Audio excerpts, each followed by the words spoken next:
Bonjour à tous et bonjour à toutes, c'est Croatic des Game Info. On se retrouve aujourd'hui pour savoir comment se servir de AirDroid. Donc on se retrouve directement sur le Play Store.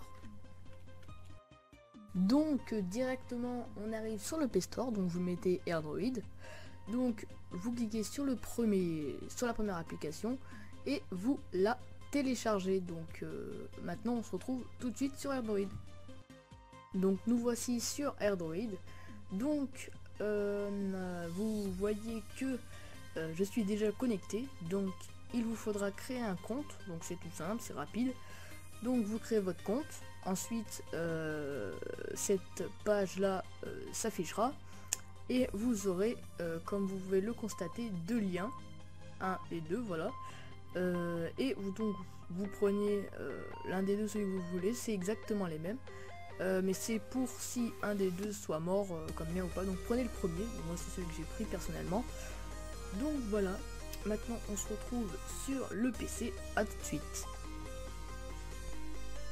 Donc nous voilà sur le PC, donc sur l'interface un petit peu on va dire de AirDroid, mais voilà, version PC.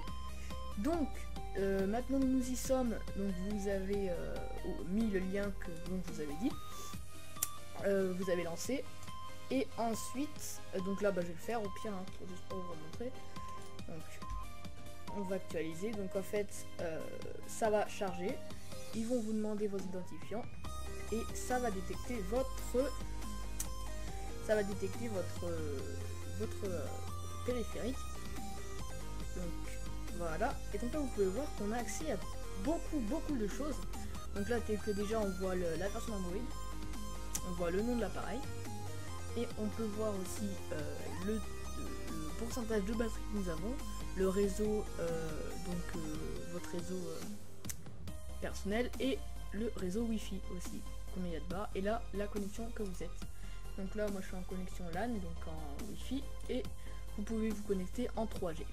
Donc là on peut avoir accès à différentes choses telles que fichiers. Vous pouvez faire glisser par exemple une de vos photos et ça vous enverra directement dans SD card, AirDroid et Upload. Vous pouvez ouvrir une fenêtre d'ici et ça vous l'enverra directement sur votre téléphone.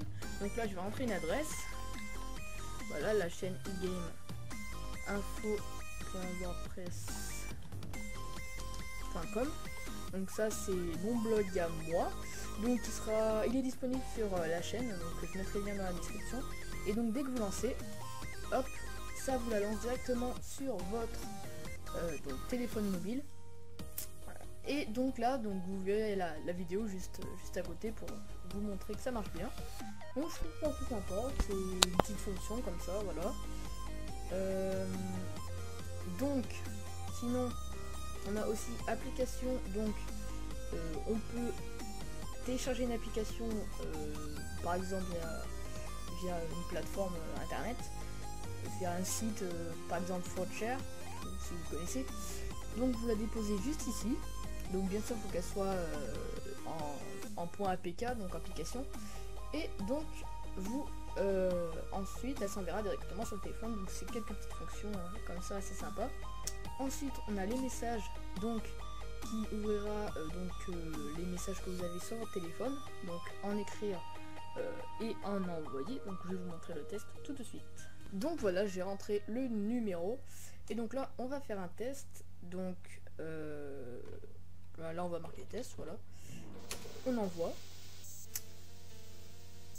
Donc on a juste à attendre que le message parte et arrive.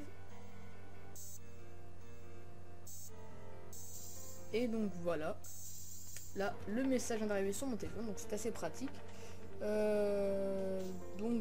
Voilà, c'est assez bien. Donc maintenant on passe au reste des fonctions sur AirDroid. Donc on a aussi la possibilité d'aller voir nos contacts, les contacts récents. Donc trouver l'appareil, donc le téléphone. Donc ça c'est une fonction pour trouver sur une carte Maps, je crois, le téléphone. Donc je vais pas le faire parce qu'il faut avoir il faut jailbreaker le téléphone. Donc je ferai un tutoriel plus tard sur comment le jailbreaker. Ensuite on a les fichiers de la carte SD. Bon, il y a les applications aussi, donc là il y en a pas beaucoup parce que je les ai j'ai formaté mon téléphone. Donc on va laisser que ça charge. Donc voilà. Bon voilà, il y a Android, service Google Pay et Facebook. Ensuite on a les vidéos, donc les photos aussi de notre galerie, le journal d'appel. Donc on a aussi l'appareil photo, donc qui est vachement pratique. Vu que en fait, donc là je vais mettre la vidéo juste pour vous montrer une vidéo que je vais tourner. Donc en fait ça va vous servir pour tourner une photo, j'allais dire une vidéo mais c'est plutôt une photo, et en fait ça va prendre l'appareil photo de votre téléphone et ensuite le mettre sur l'écran. Donc là je clique juste ici et donc là vous pouvez voir, salut tous, et donc vous voyez que là je filme ici, donc là je vais filmer l'écran, voilà, donc c'est assez pratique. Donc là je peux couper, tac, donc c'est assez pratique. Donc après dès que vous prenez la photo, donc là on va prendre par exemple, ça va vous la télécharger juste ici, donc dans votre barre de téléchargement. Donc là je ferme la caméra. Ensuite vous avez ici des fonctions, donc les notifications que vous avez. Donc là il n'y en a pas parce que j'en ai pas sur le téléphone. Vous avez les réglages, donc là on peut voir que c'est celui-là qui est actif pour l'instant, le seul. La langue, donc là c'est activer les notifications de bureau. Donc là on est autorisé et normalement on les aura sur le bureau. Donc ensuite on peut appeler, créer un nouveau message ici et se déconnecter juste ici. Donc voilà, j'avais oublié de vous montrer, mais voilà, on a la musique. Tac. Hop, voilà, donc on a la musique là. Dans toutes les musiques que j'ai, voilà. Donc c'est assez sympa, vous pouvez en rajouter et en mettre. Donc on peut en télécharger une, non, en envoyer une, voilà, une juste ici. Donc sélectionner un fichier par exemple. Et ensuite en prendre un juste là. Donc j'espère que ce tutoriel vous aura plu. On se retrouve la prochaine fois pour une nouvelle vidéo plutôt. Donc voilà, allez, salut à tous.